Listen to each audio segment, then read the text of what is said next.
Alors, bonjour tout le monde, bienvenue à ce nouveau cours de physique mise à niveau. Aujourd'hui, on va étudier la force de frottement.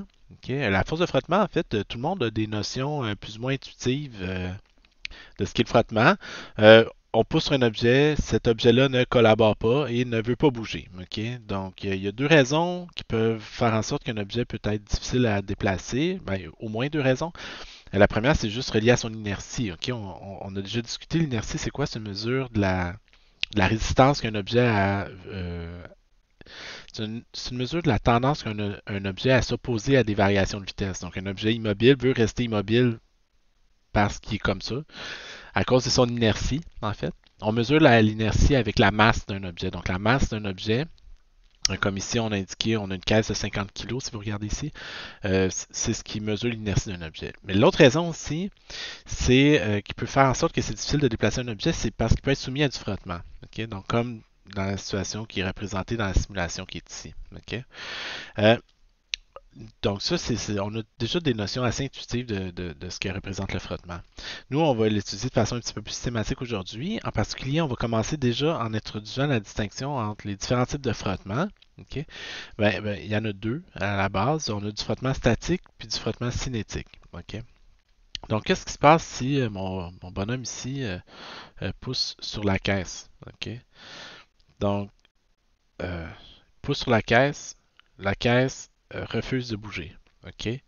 Pourquoi? OK? Ben, parce qu'elle est soumise à du frottement qu'on dit statique. OK? Donc, voyons, il n'y a pas moyen de. Donc, on pousse sur la caisse bouge pas. OK? Tout simplement. OK? Pourquoi? Ben, parce que le frottement s'oppose au mouvement de la caisse. OK?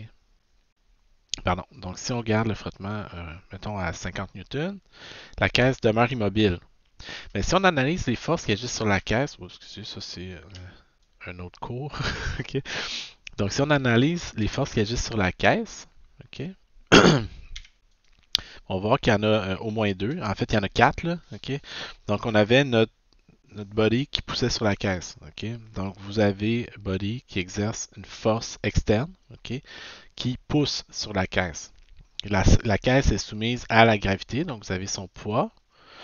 La caisse était déposée sur une surface ici. Là, ok. Donc, si la caisse passe pas à travers la surface, c'est parce que la surface exerce une force normale contre elle, ok, pour l'empêcher de passer à travers. Puis on observait, ok, là, que même si on pousse sur la caisse, ok, euh, même si on pousse sur la caisse avec une force ici de 50 newtons, ok, mais la caisse refuse de bouger. Ok. Donc, comme la caisse refuse de bouger, par définition, est en équilibre, si elle est en équilibre, c'est parce qu'il y a une force qui s'oppose à son glissement. Puis c'est la force de frottement, euh, F, ici. Dans notre exemple, comme la caisse est immobile, comme la caisse est en équilibre, on va dire que c'est du frottement statique, ici. Ok. En fait, parce que la caisse est immobile, elle n'est pas en équilibre, pour être en équilibre et en mouvement, on va y revenir. Donc, comme la caisse est immobile, c'est du frottement statique. Ça dit statique, l'objet est statique, ne bouge pas. Ok. Donc, la force de frottement statique est une force de frottement exercée sur un objet qui ne glisse pas. Ok. Donc, intuitivement, quelle grandeur a la force statique dans notre exemple ici? Ben, si Body exerce une force de 50 newtons sur la caisse et qu'elle ne bouge pas, c'est parce qu'il y a une force de 50 newtons qui l'empêche de glisser. Okay? De façon à ce que la somme des forces horizontales s'annule les unes avec les autres. Donc, on peut analyser les forces qui agissent là-dessus en introduisant un système XY. Puis comme notre objet est immobile, la somme des composantes en X sur lui est nulle. Qu'est-ce que j'ai comme force en X? J'ai la force externe, donc la force exercée par notre individu qui est vers les X positifs, le frottement vers les X négatifs. Donc la force de frottement a la même grandeur que la force externe qu'on exerce sur l'objet. Donc je peux augmenter la force, ok, sans pour autant que l'objet se mette en mouvement. Ok. Donc pourquoi? Ben, si je pousse pas fort, la caisse ne bougera pas. Si je pousse un peu plus fort, la caisse ne bougera toujours pas. Jusqu'à combien est-ce que je peux pousser avant que ça se mette en mouvement? Mais ça, cette question-là, c'est ce qui nous permet de trouver ce qu'on appelle la force de frottement statique maximale. Okay?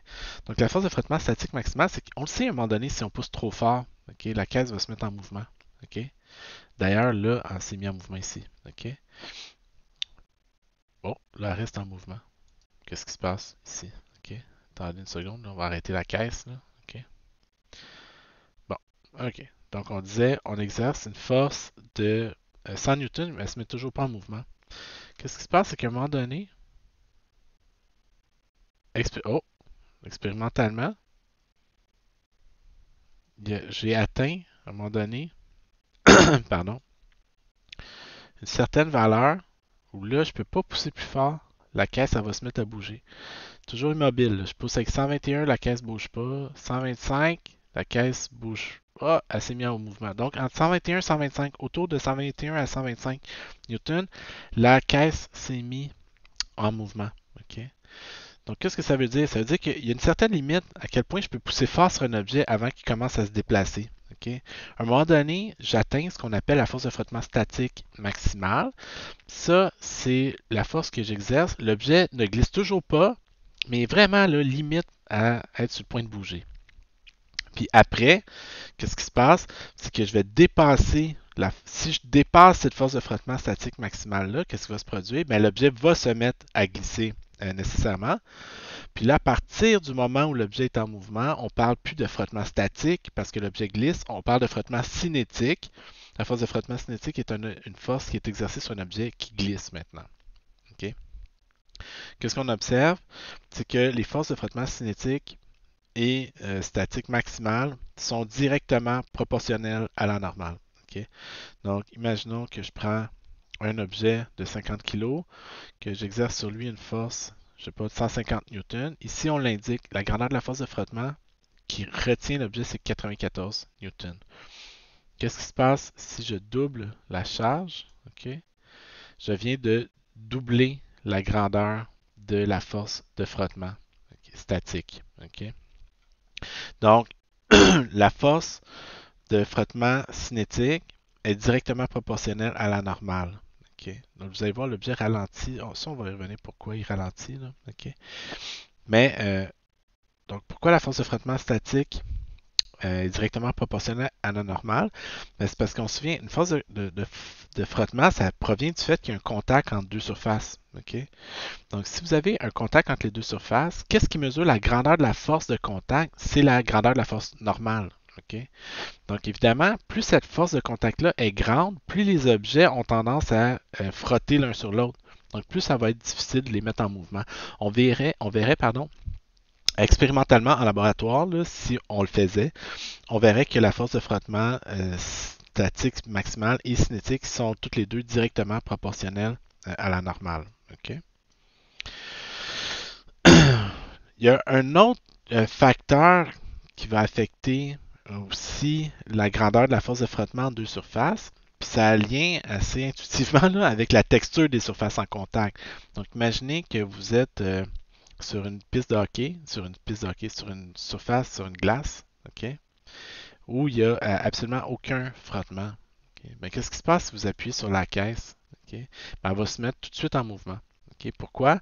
Parce que la caisse, il n'y a aucun frottement entre, entre les surfaces. OK? À l'inverse, supposons que vous êtes sur une surface beaucoup plus rigide. OK? Bon, là, la caisse, elle va se déplacer en fait. Elle n'arrêtera jamais là, si elle est sur de la glace. Supposons que vous êtes sur une surface très rugueuse. OK? Ben, là, vous allez remarquer que pour mettre la caisse en mouvement, tantôt, il fallait exercer une force de autour de 125 newtons pour mettre la caisse en mouvement. OK? Bon, c'est pas tout à fait l'ajustement qu'on avait tantôt, là, mais c'est un peu à peu près la même affaire. Là. OK? Tantôt, il fallait exercer une force de 125 newtons pour mettre la caisse en mouvement. OK? Supposons qu'on rend les surfaces encore plus rugueuses, on verrait que ça prendrait une force encore plus grande que 125 pour mettre ça en mouvement. OK? Donc, il y a un autre facteur qui a une influence sur la grandeur de la force de frottement de deux surfaces, qui est la texture des surfaces. Cette texture-là, on la traduit par des coefficients de frottement statique et cinétique qu'on appelle. OK? Donc, on précise, ces coefficients de frottement dépendent uniquement de la texture des surfaces qui est en qui sont en contact. Si on regarde au niveau des unités, ben, la force de frottement statique, c'est une force en newton. C'est proportionnel à la normale qui, elle aussi, est une force en newton. Donc, le coefficient de frottement qui est ici ne peut pas avoir d'unité de mesure. OK? Donc, c'est un coefficient sans dimension. OK? Puis, on donne des ordres de grandeur de ces coefficients-là. OK? Euh, c'est normalement entre 0 et 1. Là, OK? Donc, les surfaces les plus glissantes, par exemple, évidemment, vont produire le plus petit frottement. Donc, vont avoir des plus petits coefficients. De la glace, c'est de l'ordre de 0,3 à 0,1, par exemple. Si vous avez du caoutchouc sur du béton, donc par exemple un pneu sur une route, ok, vous ne voulez pas que ça glisse un pneu sur une route, ok, vous voulez que ça colle un pneu sur la route, donc vous allez avoir un très grand coefficient de frottement statique ou cinétique. Ok. Donc on va revenir à ça ici, là, mais là déjà pour l'instant, euh, si on résume, on dit Raoul glisse le long d'une luge, glisse dans une luge le long d'une pente enneigée. Si Bernadette monte avec lui sur la luge, est-ce que le coefficient de frottement va changer? Ben non, parce que le coefficient de frottement, c'est directement, ça ne dépend que des surfaces qui sont en contact. Donc ici, comme c'est les mêmes surfaces en contact, le coefficient n'aura pas changé. La normale change-t-elle, elle? Ben là, oui, par contre, parce que si on ajoute un objet, ok, qu'est-ce qui se produit? Ben, c'est qu'on augmente la grandeur de la force de contact au niveau du sol. Donc là, la normale augmente. Donc si la normale augmente, est-ce que la force de frottement change? Oui, la force de frottement change. Le coefficient n'a pas changé, mais la force normale a augmenté, donc le frottement va augmenter lui aussi. On dit ensuite, vous faites glisser une brique sur un patinoire, vous faites ensuite glisser la même brique sur une entrée de garage asphaltée. Le coefficient change-t-il? Oui. Ici, les textures des surfaces ont changé, donc les coefficients ont changé. La normale a-t-elle changé? Ben non, c'est toujours la même brique qui a la même masse, donc la normale ne change pas. Mais la force de frottement cinétique va quand même changer. Ici, on a modifié le coefficient sans toucher à la normale, ça va quand même modifier la grandeur de la force de frottement. Okay. Donc ici, on a un peu l'exemple qu'on illustre à côté. C'est juste que ce n'est pas les mêmes masses. Au lieu de tirer, on pousse, mais bon, c'est le même principe. On dit tracer le diagramme des forces qui s'exercent sur le bloc. Ben, le diagramme de force ressemble étrangement à ça. Okay? Pourquoi? Vous avez pardon, une force normale, un poids. Vous avez ensuite une force avec laquelle vous poussez ou vous tirez sur l'objet, puis une force de frottement qui s'oppose au glissement de l'objet. Ici, on ne précisera pas tout de suite à savoir est-ce que c'est une force de frottement statique ou cinétique. Okay? On va juste mettre du frottement. Okay? Puis, on va voir par la suite qu'est-ce que c'est. Okay? Donc, on vous donne aussi un coefficient de frottement cinétique de 0,22. Donc, tracer le diagramme des forces, le voici.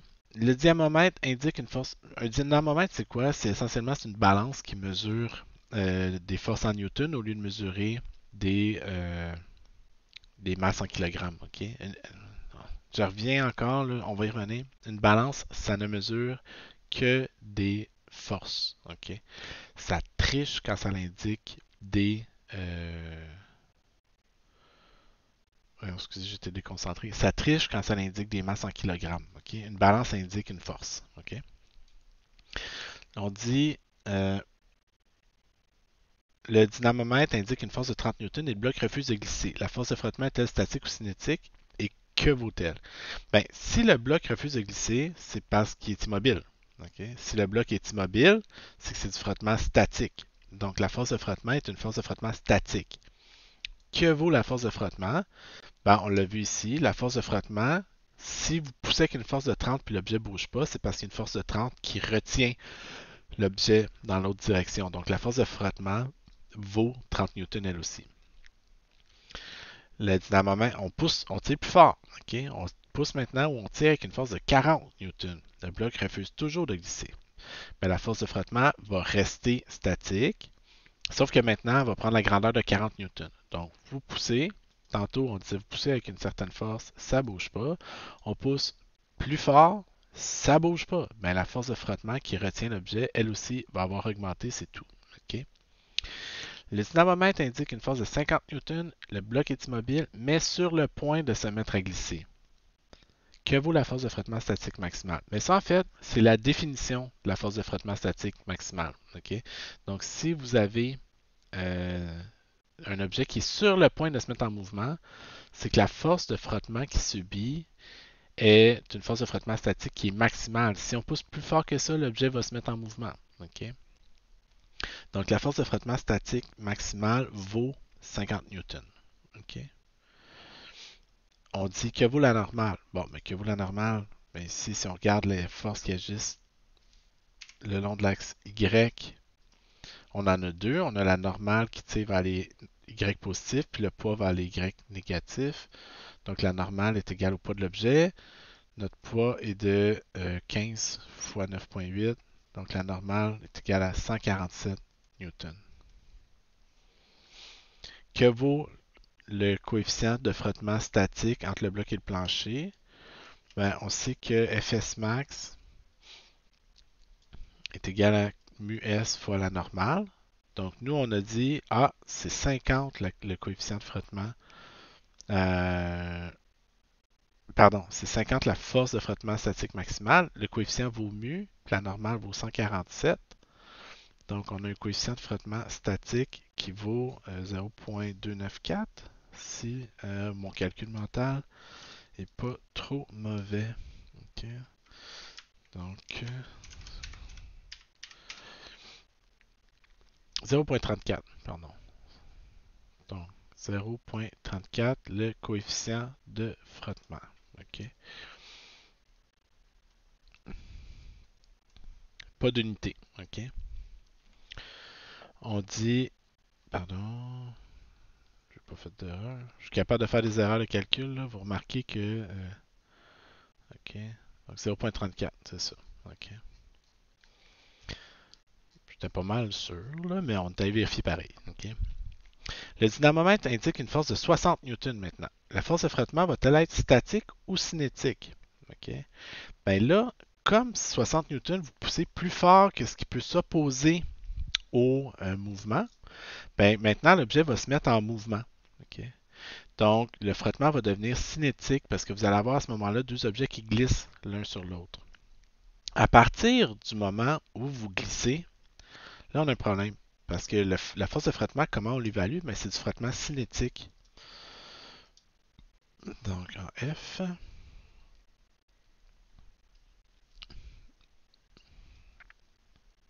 en G, on dit le dynamomètre indique 60 newtons, le frottement est cinétique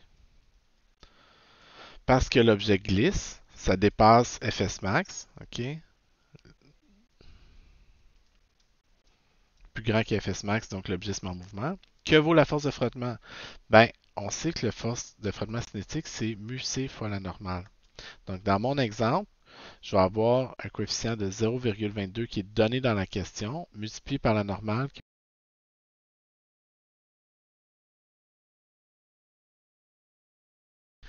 Donc, multiplié par la normale qui vaut 147 newtons. OK?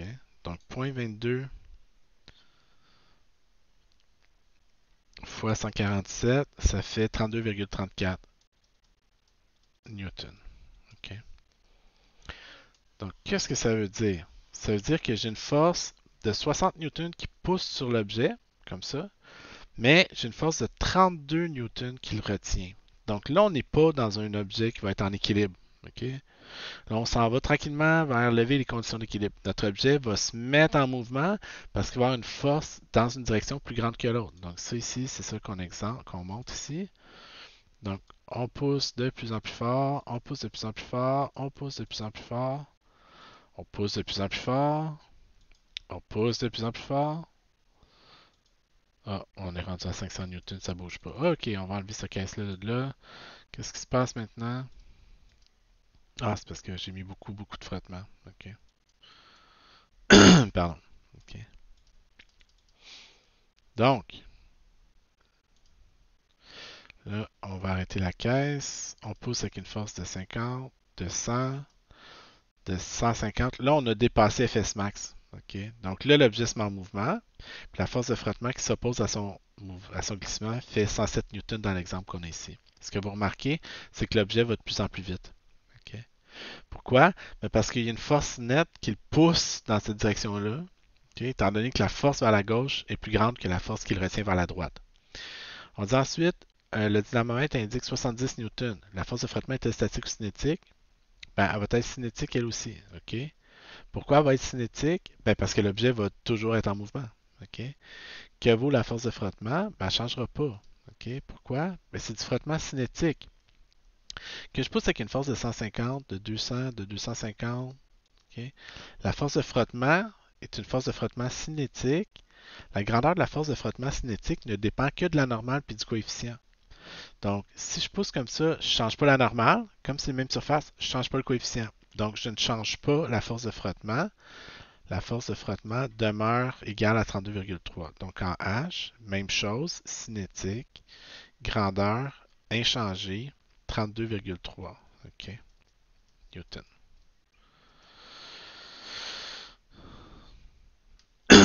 Donc, c'est bon? Donc, on peut pousser, pousser, pousser. Quand on dépasse Fs max, là, on se met à glisser. Au moment où on se met à glisser, le frottement devient cinétique, puis sa grandeur reste constante tant que l'objet est en mouvement par la suite. Okay? On dit, on tire horizontalement sur un bloc au moyen d'un dynamomètre. On vous donne les coefficients de frottement statique et cinétique. Okay?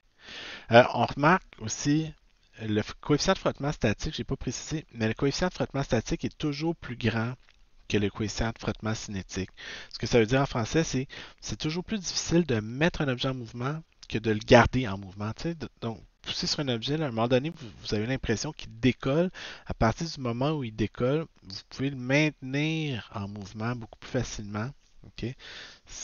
Dès que vous exercez une force sur lui, le frottement cinétique va être plus petit que la force que ça vous aura pris pour mettre l'objet en mouvement. Donc, le coefficient cinétique est toujours plus petit que le coefficient statique. Okay? Donc, question 4.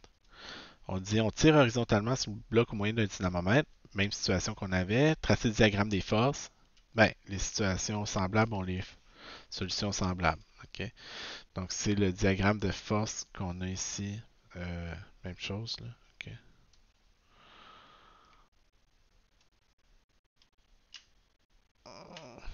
Comment je fais pour... Oups. Ah, je l'ai perdu. Non. Je suis pas encore super habile avec ça. Okay. Donc, on venait le déplacer ici. Là, on va travailler autour de ça. Là. Okay. Donc, j'ai les mêmes forces qui agissent. Pardon. OK. Donc, ça, on va tout effacer ça. Ah, excusez. Hey, OK. Bon. C'est mon schéma de force. Ça a été plus facile de refaire le schéma de force. OK. Donc, euh, on dit tracer le diagramme des forces. Ben, le voici. Déterminer la grandeur de la normale sur le bloc. OK. Mais pour trouver la normale sur le bloc, on va regarder les forces qui ont des composantes en Y. OK. Donc, quelles sont les forces qui ont des composantes en Y? La normale positive, le poids négatif. La normale est égale au poids. Donc, mon poids fait 3 fois 9,8, 29,4 newtons. Donc, ça, c'est la réponse à B. Trouver la grandeur de la force normale. En C, déterminer Fs max. Okay. Donc, Fs max, c'est mu S fois la normale. Mon coefficient mu S vaut 0,3. Mon normal, 29,4. Donc, Fs max est égal à 0,3 fois 29,4.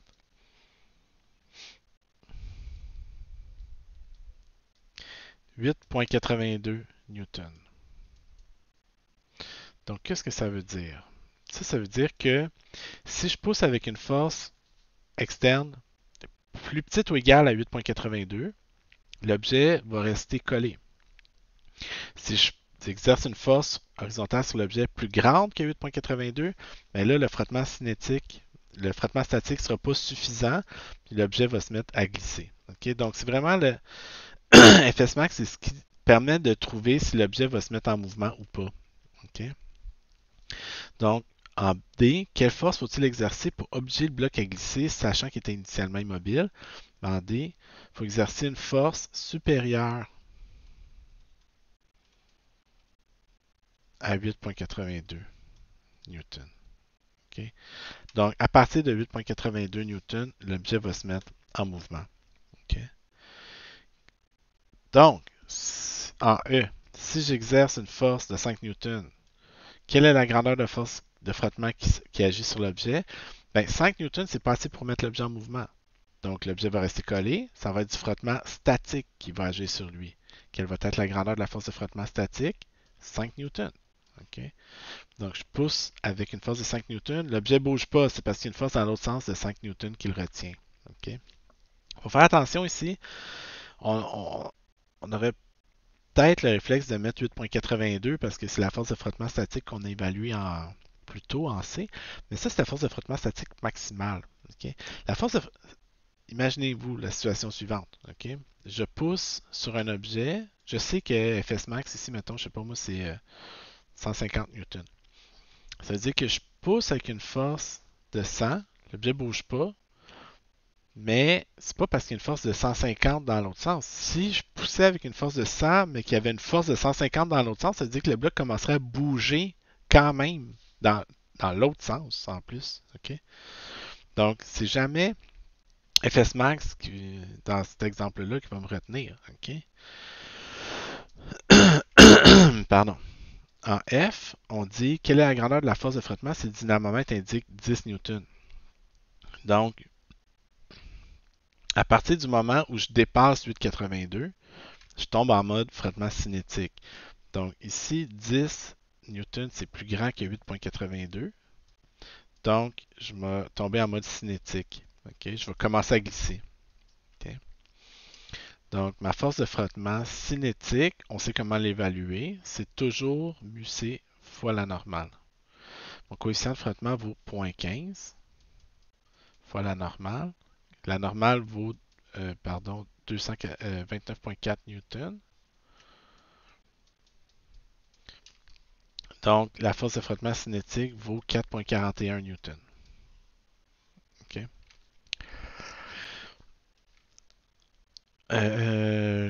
Qu'est-ce que ça veut dire? C'est que ça veut dire que dans ce cas-là, j'ai une force de 10 newtons par là, puis une force de 4,41 par là. Donc, l'objet va aller de plus en plus vite dans cette direction-là.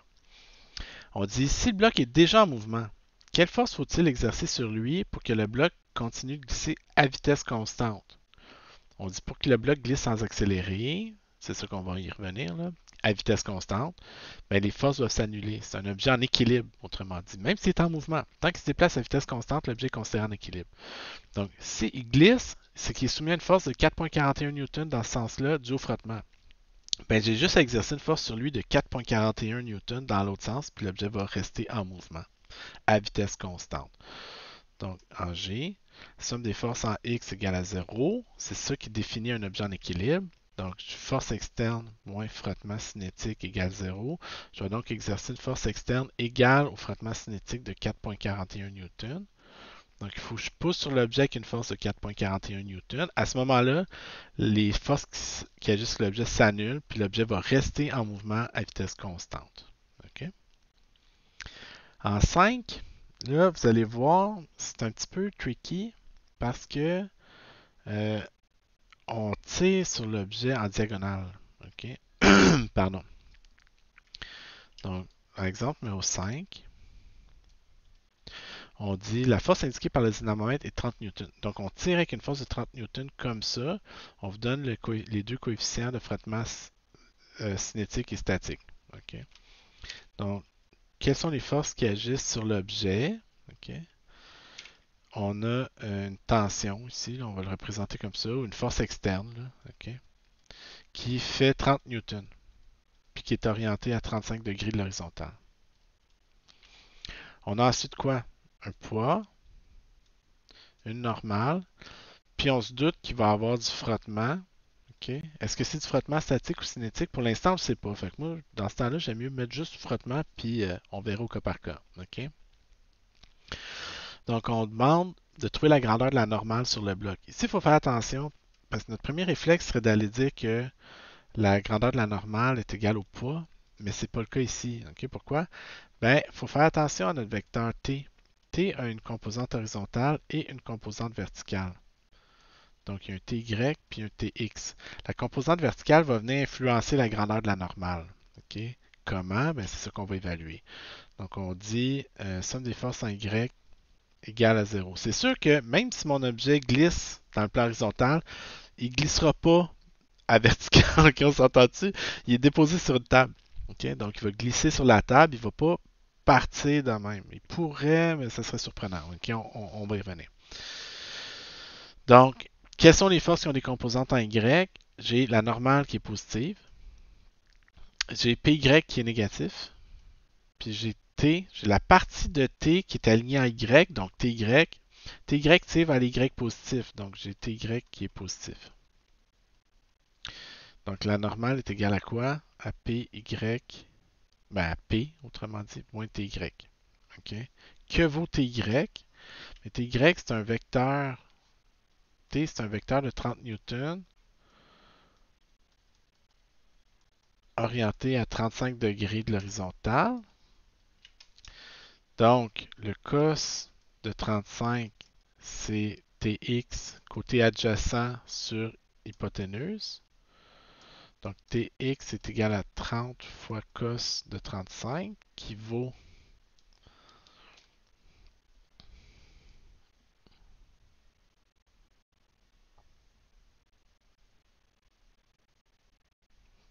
30 fois 35 cos. Excusez, là, je fais mes calculs au fur et à mesure. 24,6. Puis, en Ty, s'il y a un côté qui est relié au cos, l'autre va être relié au sin. Donc, 35 sin fois 30, 17,2 newtons. Mon objet fait 5 kg, donc son poids c'est 49 newtons. La composante Ty fait 17,2, donc ça fait 31,8 newtons pour la force normale. OK? Déterminer Fs max.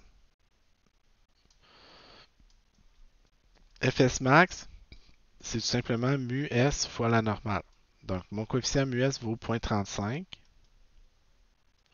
fois 31,8. Ça donne 11,2. Donc, si je tire sur l'objet qui a une force plus grande que 11,2, il va se mettre à bouger. Si c'est plus petit ou égal, ça va rester immobile. Déterminer la composante horizontale de la tension dans la corde. On l'a fait. C'est Tx. Tx est égal à 24,6 newtons.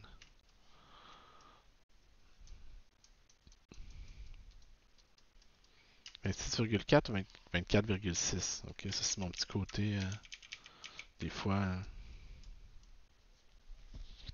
Le bloc bouge-t-il? Ben oui, le bloc va se mettre en mouvement. Ok, pourquoi? Je tire dessus avec une force de 24,6 dans la direction horizontale. Ok, c'est là qu'il faut faire attention. Par contre, c'est pas le 30 newtons qui tire tout le long de l'axe des X. Il faut comparer ce qui tire le long de l'axe des X avec ce qui retient l'objet le long de l'axe des X. Ok, donc ici, Tx est plus grand que Fs max. Ok, donc 24,6, ça dépasse 11,2. Donc, l'objet va se mettre en mouvement. En mouvement, pardon. Donc, s'il bouge, le frottement devient du frottement cinétique. OK? Comment on évalue le frottement cinétique? C'est mu c fois la normale. Le coefficient de frottement cinétique, 0,2. La normale, 24,6. Non, 36, 31,8. Donc, la force de frottement cinétique vaut 31,8 multiplié par 0,2 qui vaut 6,36. 6,4. Donc à peu près 6,4 newtons. Donc j'ai une force de 6,4 newtons qui s'oppose au glissement. Okay? Donc il faut faire attention ici. Ce qui est important de remarquer, c'est que vu que la tension est en diagonale, ça a une influence sur la grandeur de la normale. Donc quand on vient évaluer, plus je tire fort, ici intuitivement, là, plus je tire fort, plus je réduis la normale. OK? Puis Puis je le vois ici. Ok, la normale, c'est P moins TY. Donc, plus TY est grand, plus ma tension supporte une grande partie du poids, ben, plus faible va être la force normale entre les deux surfaces. Donc, nécessairement, plus ça va être facile de mettre les objets en mouvement, ok, l'un par rapport à l'autre. Ok. Donc, c'est ça. Donc, juste à faire un peu attention à tout ça. Ok. Vous réécouterez ça, il y a pas mal de stock là-dedans, évidemment. Ok. Donc, ici, on dit le bloc de 6 kg glisse à vitesse constante vers le bas du plan incliné. Donc, ici, la clé, c'est dans la vitesse constante qui est d'ailleurs soulignée. Okay? Quand un objet se déplace à vitesse constante, qu'est-ce que ça veut dire? Ça veut dire que l'accélération de cet objet-là est égale à 0. Ça veut dire que cet objet-là est en équilibre. Okay? Parce que V est constant, tel que précisé dans la question. Okay? Donc, tracez les forces qui agissent sur le bloc. Donc, vous avez le bloc qui est ici. Vous avez le poids qui tire toujours vers le centre de la Terre. Vous avez la normale qui est toujours perpendiculaire aux surfaces en contact. Puis vous avez le frottement qui est parallèle aux surfaces, perpendiculaire à la normale. Le bloc s'oppose au glissement. La force de frottement s'oppose au glissement de l'objet. Donc, si l'objet se déplace vers le bas du plan incliné, le frottement va retenir vers le haut du plan incliné. Okay? Donc, comment je vais indiquer, mettre mes axes? Ben, ici, on vous donne un indice. OK, je mets mes axes comme ça. Pourquoi je fais ça? Ben, deux raisons. La première, c'est que très bientôt, OK, on parle d'ici quelques heures de cours, là, les objets ne seront plus en équilibre. Ils vont accélérer. Donc, quand ils vont accélérer le long de l'axe des X pour nous toujours. Okay? Donc, comme le bloc sur le plan incliné aurait tendance à glisser le long du plan incliné, on va mettre X dans la même direction que le plan incliné. L'autre raison, c'est pour des raisons ici purement pratiques, j'ai deux vecteurs perpendiculaires puis un qui est en diagonale. Donc, en mettant ça dans une base croche comme ça, la normale est juste en Y, le frottement est juste en X, j'ai juste le vecteur P à décomposer. Si je mettais mon système droit, comme j'étais habitué de le faire, ben, j'aurais FC à décomposer et la normale à décomposer. Puis ça, j'évite de faire ça parce que je suis juste paresseux. OK? Donc, sachant qu'il est en équilibre, la somme des forces qui agissent sur lui est nulle. Ça veut dire que les composantes en X doivent s'annuler en même temps que les composantes en Y s'annulent de façon simultanée puis indépendante. Okay. Donc, on vous demande de calculer la force de frottement cinétique. Donc, pourquoi il y a du frottement cinétique? Ben, on va décomposer mon vecteur P en Px puis en Py. Ça, je l'ai fait dans le cours précédent.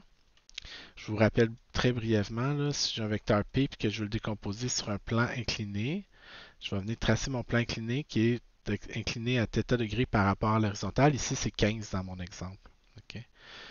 Donc, je vais trouver Px puis Py. On se souvient que ma base XY est comme ça. Donc, je vais me tracer une ligne ici. Ça va être Px. Puis ça va être Py ici. Donc, pour la petite histoire, Px et Py sont toujours perpendiculaires l'un à l'autre, puis le vecteur, c'est toujours l'hypoténuse de mon triangle. Okay? Donc, je sais pardon, que Px, ça va être quoi? Okay? Ça va être relié au... si j'ai l'angle θ ici, j'ai le même angle θ ici. Ça, c'est leur angle complémentaire. Donc, le sinus de θ, c'est Px sur P. Donc, Px est égal à P fois sin de θ. Puis Py va être relié au cos. Okay? Donc, quelles sont les forces qui ont les composantes en X? J'ai Px qui tire vers les X négatifs. Puis j'ai la force de frottement cinétique qui tire vers les positifs. Donc ici, la force de frottement est égale à Px. Px est égal à 3 kg, donc 3 fois 9,8, multiplié par le sinus de 15 degrés. Okay? Donc la force de frottement cinétique est égale à 3 fois 9,8 fois sin de 15, 7,6 newtons.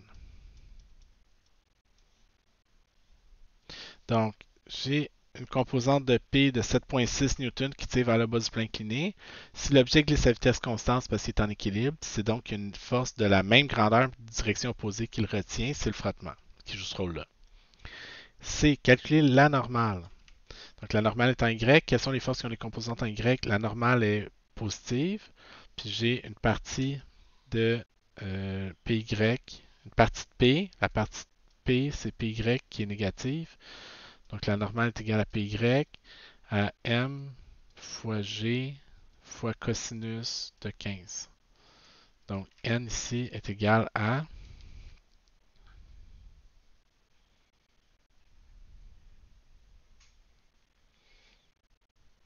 29,4 fois le cosinus de 15, 28,4 Newton.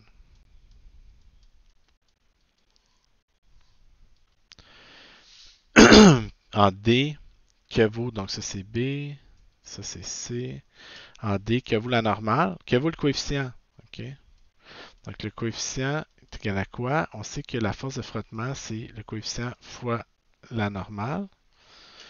Ma force de frottement mesure 7,6. Ma normale 28,4.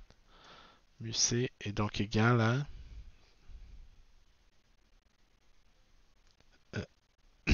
7,6 divisé par 28,4.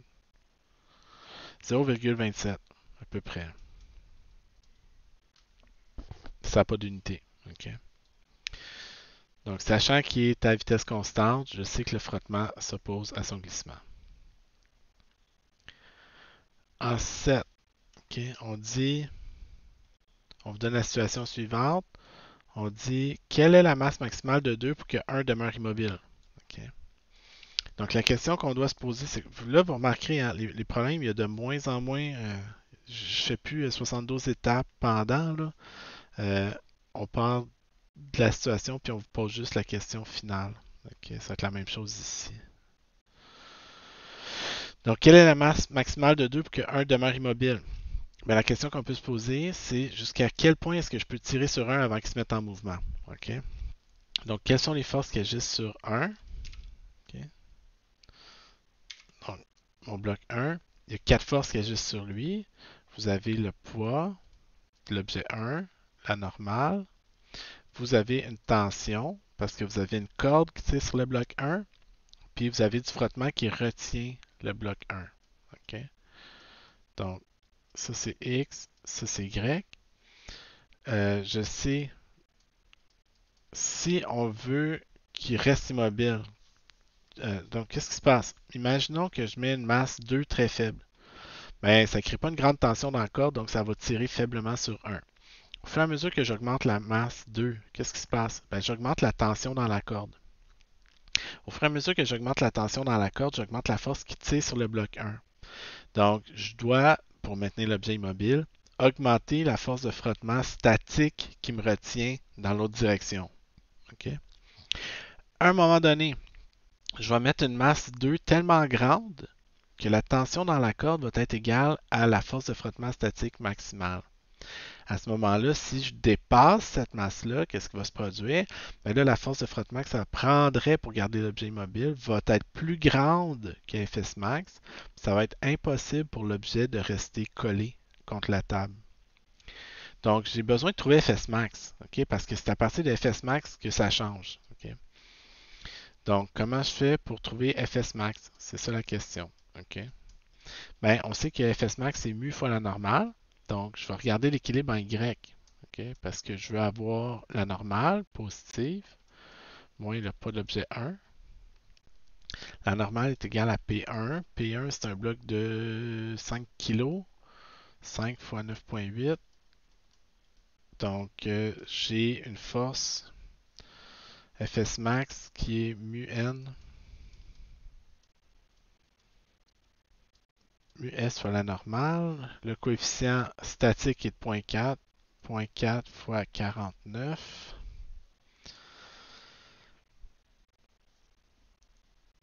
Excusez, je vais aller calculer ça. 19,6 newton.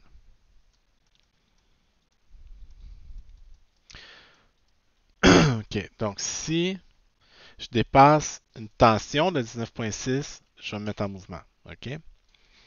Donc, quelle est la masse maximale que je peux mettre pour que ça reste immobile? Ben, ça reste immobile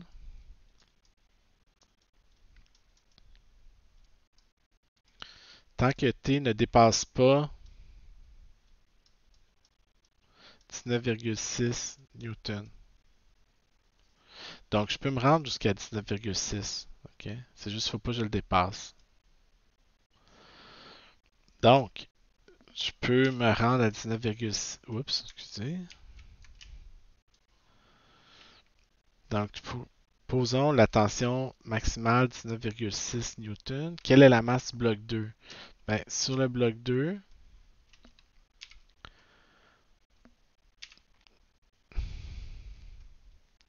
j'ai la tension vers le haut, puis le poids vers le bas. Donc, encore même chose, je vais poser en équilibre, là, ok? Je veux qu'il glisse il demeure immobile. Donc, je veux que la tension soit égale au poids. Ok? Donc, il faut que le poids soit égal à la tension de 19,6. Ça veut dire que le poids soit de 2 kg. Ok? Donc, si l'objet fait 2 kg, je peux augmenter jusqu'à 2 kg. À 2 kg, ça va être encore immobile, mais si je dépasse 2 kg, soudainement, ça va se mettre à glisser. Qu'est-ce qui se passe à partir du moment où ça glisse? Ben, on tombe en mode cinétique. On dit quelle est la masse du bloc 2 pour que 1 glisse à vitesse constante. Ben, si 1 glisse à vitesse constante, ça c'est A, excusez. Si 1 glisse à vitesse constante, c'est parce que la force avec laquelle il est entraîné, la tension, a la même grandeur que la force de frottement cinétique qu'il retient vers l'arrière. OK? Donc, euh, la- le bloc, quelle est cette force de frottement cinétique? Mu c fois la normale, donc 0,3 multiplié par la normale qui vaut 49 newtons. Ça? Ouais. OK. Donc, 0,3 fois 49,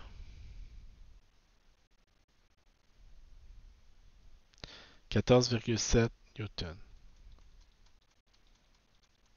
Donc, si je tire sur le bloc 1 avec une force de 14,7, ben là, ça va rester immobile parce que le frottement va mesurer 14,7 dans l'autre direction. Donc, il faut donc que T soit égal à 14,7 newtons. Puis, quelle est la masse du bloc 2 pour que ça se produise? Ben, sur le bloc 2, j'ai le poids puis la tension. Donc, il faut que le poids soit égal à 14,7, qui est M2 fois G. Donc, la masse M2, ça va être 14,7 divisé par 14,7 divisé par 9,8 qui donne 1,5.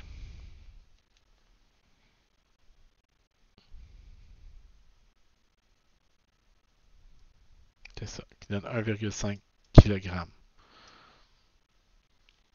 Quand on dit que c'est plus facile de mettre en mouvement que de. Pardon.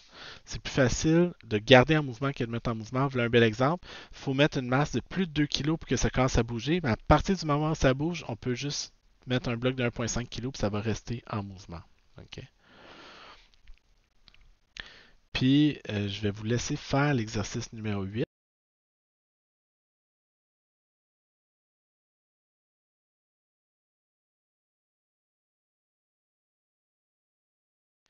Donc, excusez. Donc, je vais vous laisser faire l'exercice numéro 8. Il faut juste faire attention. Là, dans l'exemple numéro 8, on dit le bloc 1 est sur le point de glisser. Donc, la force de frottement statique qu'il retient est égale à Fs max. Ça veut dire que la composante horizontale de la tension ici, OK, est égale à Fs max dans l'autre sens. Donc, si vous avez trop de problèmes, vous me ferez signe, je vous aiderai avec cet exercice-là. OK? Mais sinon, je vais vous laisser pratiquer. Donc, vous avez ici eu une petite introduction sur le frottement. OK? C'est des choses qui vont revenir, là, donc c'est important de bien comprendre. Si vous avez des questions, je vous invite comme toujours à m'en faire part puis à ne pas vous gêner. Je suis là pour vous aider. OK? Donc là-dessus, je vous souhaite une bonne fin de journée.